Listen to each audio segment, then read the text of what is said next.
সময় পেয়ে খোঁজ নেওয়াটা হলো দায়িত্ব, আর সময় বের করে খোঁজ নেওয়াটা হলো ভালোবাসা। জীবনের প্রথম কাপড়টা অন্যের হাতে পড়তে হয়, আর শেষ কাপড়টাও অন্যের হাতেই পড়তে হয়। তবুও মানুষের অহংকার কমে না। শূন্য পকেট দেখেও বেকার ছেলেটার পাশে যে মেয়েটা থাকে, সাফল্যের পর সেই মেয়েটাই স্ত্রী হওয়ার যোগ্যতা রাখে। দুটো সময়ে তোমার চরিত্রের পরিচয় পাওয়া যায়।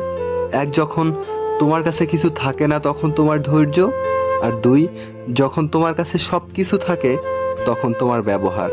ঠকে তারাই বেশি যারা অল্পতেই অন্যকে আপন ভেবে বিশ্বাস করে ফেলে। উচিত কথা বলা মানুষগুলো সবসময় সবার কাছে একটু খারাপই হয়। সম্পর্ক পুরনো হলে প্রিয়জনের চোখের জলও নাটক বলে মনে হয়। জোর করে সম্পর্ক ধরে রাখার কোনো প্রয়োজন নেই। যে থাকার সে থাকবে, আর যে চলে যাওয়ার সে এমনিতেই চলে যাবে। স্বপ্ন তাকে নিয়েই দেখো যে শুধু স্বপ্ন দেখায় না, বাস্তবায়নও করতে চেষ্টা করে। কিন্তু এমন কাউকে নিয়ে স্বপ্ন দেখো না যে স্বপ্ন দেখিয়ে নিজেই হারিয়ে যায়। হাসতে তুমি নিজে শেখো, কারণ কাঁদতে তো সবাই শিখিয়ে দেবে।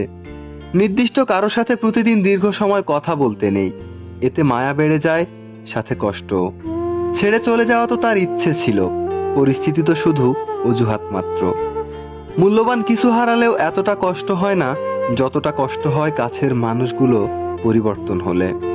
সব ছেলেরা শরীর খোঁজে না, কেউ কেউ একটু ভালোবাসা পেলে নিজের সবকিছু বিলিয়ে দিতে পারে।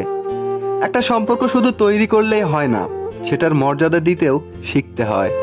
কেউ একজন থাকা বোধহয় খুবই দরকার, যাকে মন খুলে সবটা বলা যায়। একটা মেয়ে যে কত আবেগ নিয়ে ভালোবাসতে পারে তা পুরুষেরা কখনোই বুঝতে পারে না।